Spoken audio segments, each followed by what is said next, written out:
Guys, welcome back to today's video. Today is Monday, January 27th, 2024, 25, not 24. Today we are going to be talking about a 2028, yes, 2028 presidential election hypothetical matchup between former President Barack Obama and incumbent President Donald Trump. Now, when I made a video yesterday talking about the new amendment that is being proposed by Representative Andy Ogles from the state of Tennessee, amending the Constitution, the 22nd Amendment, to say that Donald Trump can run for a third term.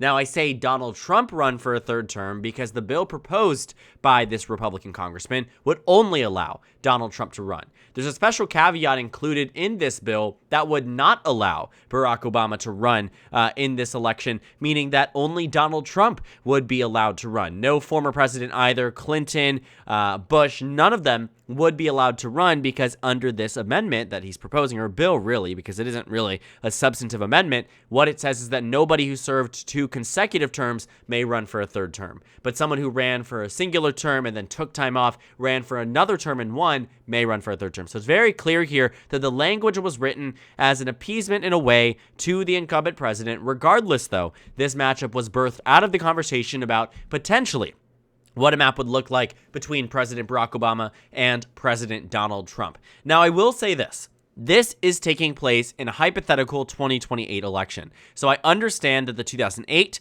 and 2012 elections felt very different than 2016, 2020, and 2024. And although Democrats won the majority out of those 5 elections, what matters is now is often the most recent one that matters the most out of the rest. And it also matters to comparing the actual turnout numbers, who got more voters turning out to vote. In many cases, that is Donald Trump. But at the same time, Barack Obama has a unique appeal to many regions of this country that many former candidates, including Joe Biden and Kamala Harris, were not able to tap into in 2024. So this map would be quite interesting to see, but I will say this. It would look a lot closer to where we were in 2024, 2020, and 2016, rather than 2008, 2004, and of course, 2012. Now, there are some givens about a 2028 matchup between Barack Obama and Donald Trump. A big given is that a lot of the states that ended up being far closer with Kamala Harris at the helm of the Democratic Party would now revert back to being more solid for the Democratic Party. The big reason for this is the exact reason you can take a look at previous election results and compare them to results like 2004, where Democrats saw not necessarily a collapse, but a strong Republican victory. Republicans had won the popular vote after previously losing it, yet electing a president. Nearly a same identical story to what we're seeing here. A president who was losing in terms of approval. Democrats were inspired and enthusiastic about John Kerry as a candidate. All of these different things, left, right, and center. But looking at the election results, they were very different than the year 2000. For instance, my home state of Maryland, Al Gore won by 16, yet fast forward 4 years later, John Kerry's winning by 13. The difference of 3 points doesn't seem like a lot, but it's the narrowing that is notable. Illinois, for instance, decided by 10 points. New Jersey, for instance, decided by 7 points. Very similar to what we saw in 2024 with a massive reduction. But then when comes in a strong Democratic contender, then you see that they all revert back to how they're used to. 13 points in Maryland becomes 25 points. 6 points in New Jersey becomes 16 points. Differences matter because of the type of candidate. At the same time, although Barack Obama, again, had those unique appeals to some individual states, notably states like Indiana, that in his reelect ended up being very close, but more notably went to him in 2008, this is the current state of where the race is in 2028, that Indiana would not be a state that Barack Obama would even get within, arguably, 10 points. Considering Romney won it by 10 just 4 years later, very clearly, Indiana was a fluke, in a way that I think many of these current Democratic states that did narrow up were rejecting existing Democratic leadership. But when provided with an option that they feel comfortable and safe with, in this case Barack Obama, again would revert back to their roots. That's the problem with turnout, and that's the reason why Obama would be a formidable candidate in many of these safe Democratic states. Same thing can be said about Maine's 1st District, the standard states that we can, have come to know to be pretty significant for the Democratic Party. Now, on the Republican side, again, Donald Trump has tapped into portions of the electorate, and that grip isn't going to subside even for Obama. That means states that have been pretty solidly for the Republican Party are more likely than not going to return to being very solid for the Republican Party. So even if Obama was able to get Indiana within 10 for Romney, chances are against Trump, it becomes similar to what it was in 2024, which in this case was roughly 19 points. I do not see Obama shifting the national electorate in some of these states, at least, that have been so baked in, regardless of the election year, because 2020 is a perfect example. Indiana was 16 points. In 2016, it was 19 points, right? Even in better circumstances for Democrats, it still doesn't crack under 15. I don't think even 2 for Obama that would crack under 15. Same thing with Missouri. Same thing with Montana. These states are likely going to be solid red. Now, Nebraska at large, we need to characterize, but that's where we are when it comes down to states where Obama would likely tap into different regions, would be able to drive up turnout in certain areas, would be able to win back those metropolitan areas that Democrats have been lagging in support in and losing support in comparison even to Hillary Clinton. And again, Obama is a candidate that voters feel comfortable with. When surveyed right before the 2024 election, over half of the American public said they would vote for Obama again. He often ranks as a more higher-ranked president, even compared to some governors, holds a higher approval rating than most of the United States Senate that is elected in battleground states, more than some of the Republican and Democratic governors in swing states. Ultimately speaking here, Obama did leave his presidency relatively unscathed when it came down to national approval, leaving with a net 15 nationwide, at this point in time hovering still around plus 10, plus 15 nationwide amongst the American public. Does that mean he wins by 10 to 15 points in the national approval? No, right? In the national popular vote? Absolutely not. He didn't even do that in 2008. We often forget how close popular vote margins actually are. In 2008, this 365 to 173 margin, what was the actual popular vote? If you take a look, just a difference of 7 points. Yes, just 7 points. Just 1 and 2 Americans voted for John McCain, and yet based on the electoral vote count, it seems like everybody voted for Obama. Again, 1 and 2 Americans voted for John McCain in 2008, and yet we ended up with an electoral map where Barack Obama was defeating him by roughly 200 electoral votes. And as I've been saying, Donald Trump is not Mitt Romney, and Donald Trump is not John McCain. The appeal that Donald Trump has helps him bake in the support that he has in some of these battleground states, which means coming out of the 2024 election, Ohio and Iowa are staying likely red. Even in 2020, 2024, 2016, no matter the circumstance, Donald Trump was able to do quite well in these states. Shifting away, the 4-point national swing from 2016 to 20, or 3-point swing from 2016 to 2020, Iowa stayed the same. Ohio stayed the same. Then compared to 2024, Iowa became a pretty solid state for Donald Trump. You can take a look. Iowa went by 13 points. Ohio went by 11 points. These states are not shaking. They might come down to 7, 8-point states, but they're not shaking enough. And that's what, the 2024 election really showcased to us, that even some of the best Democrats here are not going to be in a position where they're winning, some of these states by, or coming close to winning some of these states if they were so baked in for Donald Trump again. And so same thing with Alaska. It's not going to narrow down to lean. Same thing with Florida too. I know Obama won Florida twice. That is not the same type of state that was winnable in 2012 or even 2016.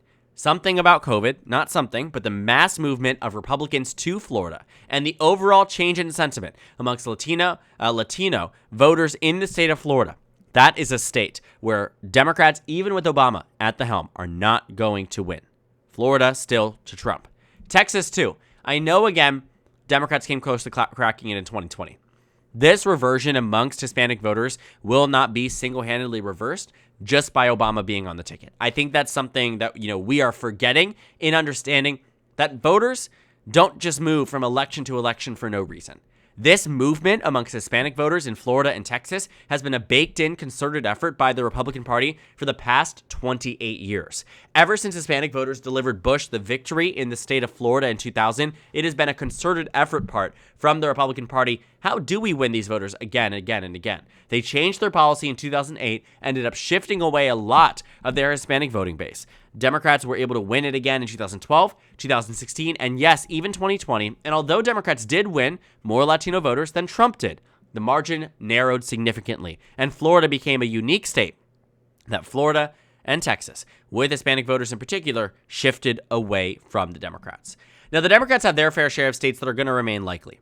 Virginia is one of those. And, we saw that Kamala Harris won Minnesota by roughly 4 points. Obama puts it right over 5. It's not going to be 7 points like it was for Biden. It's not going to be 14 points in Colorado like it was for Biden. but it's going to be a margin the Democrats should feel comfortable with. Same thing as 2024. You take a look, Colorado was 11 points. That's not going to the Republicans anytime soon. New Mexico was still 6. All these states that Harris won by likely are going to go back to Obama. Maine at large, same thing.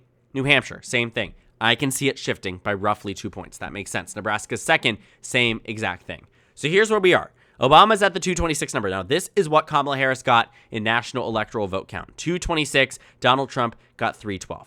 So where do we go from here? 94 remaining electoral votes. Well, one thing that we remember is that Obama was a turnout machine. He turned out voters that didn't want to vote practically at any point in time. They wanted to vote for him, and that was it. So what did they do?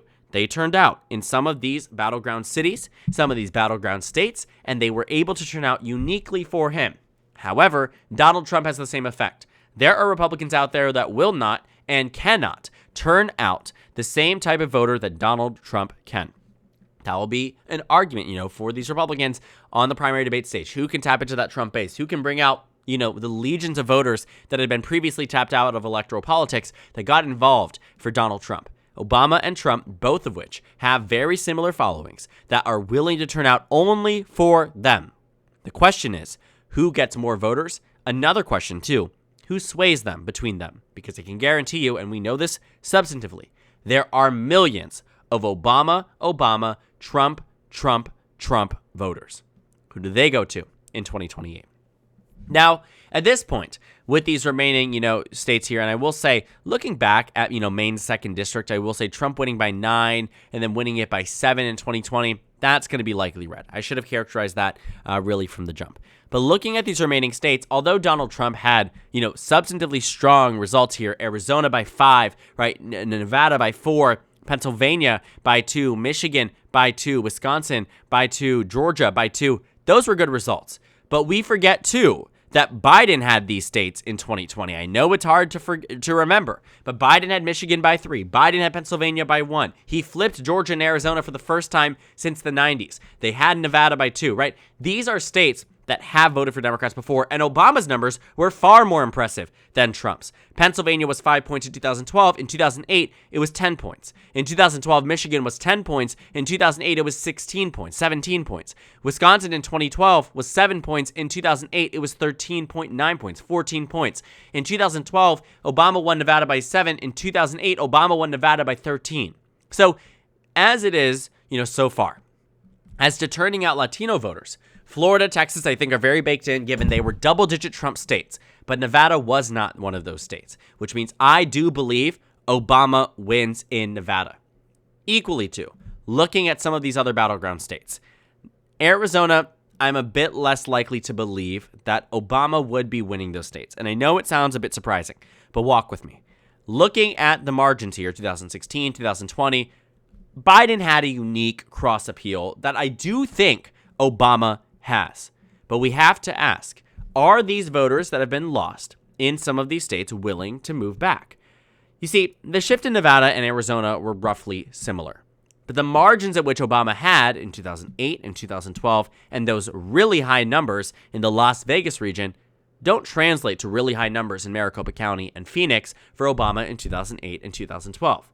Additionally, looking at it from that lens, Arizona shifted far more than a state, for instance, like Georgia did, or even any of the other battleground states besides Nevada. Most of these other states stayed relatively where they were, shifting 2 or 3 points, sometimes 4 points to the right. Arizona was a massive 6-point shift. I think it's far more likely that the former president wins in a state like Georgia than he does in a state like Arizona. But does that necessarily mean that, he loses Arizona? In this hypothetical matchup, I think he narrowly loses the state. It's a state that was likely in margin in 2024, which shocked many people, but it's a state that's going to take a lot to win back. And swapping out Obama to the top of the ticket isn't going to be this fix. The margins in Nevada speak for themselves. Obama taps into portions of the electorate that may have soured on Democrats, but again, the margin isn't 6 points. It's 3 points, and that's winnable back for Democrats considering this pretty universal national shift we've seen exhibited under an Obama election. Same thing with a state like Wisconsin, which was already a pretty close state for Trump. Michigan and Pennsylvania would likely follow suit too, but would they be what they were in 2012 and 2008? Chances are probably not. Now, the final map here would really hinge on North Carolina and Georgia. I do think Obama could defeat Donald Trump, but it would be a lot closer than I think many people on the left would like to believe. And although Barack Obama, again, holds that popular title, he has yet to run for elected office again after 2012, which gives him the benefit of being out of the limelight, being out of this constant questioning around his legislative record and his executive record. These are things that mattered in 2012, which is why his approval rating was just shy of 46%. When that drops and Republicans move the opposition, people are allowed to like candidates more. You often see that when candidates leave office, their approval rating gets higher. Donald Trump himself left office with -19 and started office with +1. Things change fast when you're out of the Oval Office, and the scrutiny is no longer on you.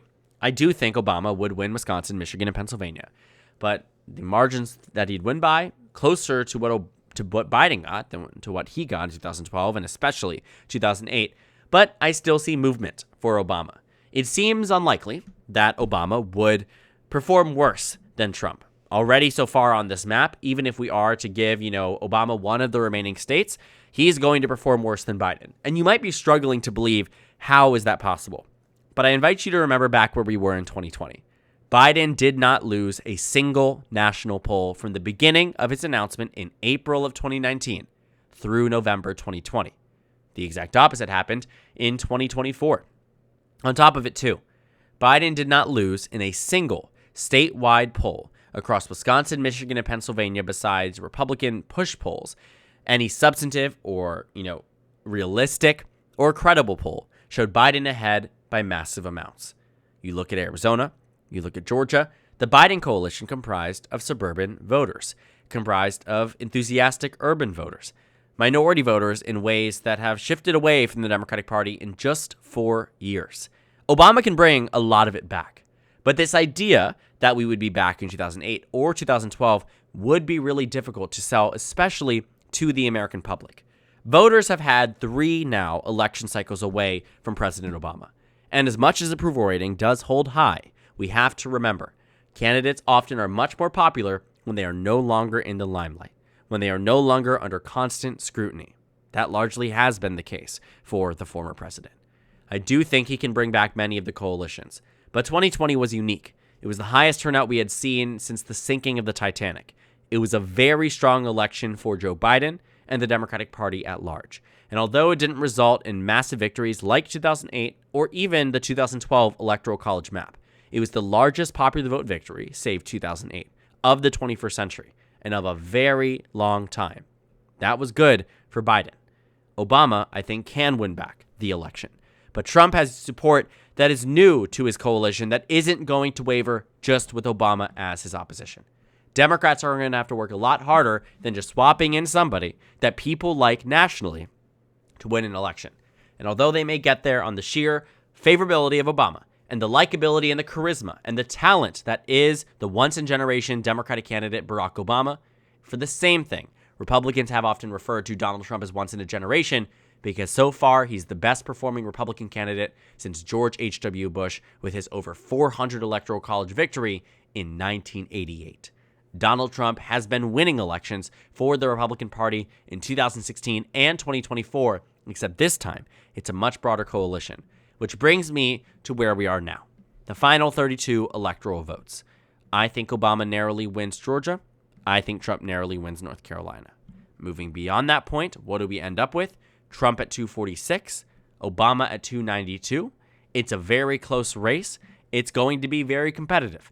Biden, not Biden, or I guess Biden will be used as a comparison point, but even Harris too. Both will be in a position where there are going to be states where Obama does slightly better. But there are going to be states where Biden does better, or Obama does better, Biden does better, right? We're going to be looking at some states where even with all of this enthusiasm and charisma, Obama still will be facing against a very strong Republican contender. And we really only saw that strength until, up around the 2024 election. So final map here, 292 to 246. Realistically, though, we could be seeing Georgia red and maybe one of those Rust Belt states red, though I do think that Obama does have the upper hand against the incumbent president. It would be a much closer race than many people would be willing to admit. So thank you guys so much for watching this video. Make sure to comment down suggestions below. Subscribe on the left if you haven't already, and check out the Instagram and Twitter. At the bottom left of the screen, there's also a Discord server for you to go ahead and join. At the top right of the screen, there's also a video for you to watch and a 2024 post-election analysis videos. Again, thank you guys so much for watching, and I will see you all tomorrow.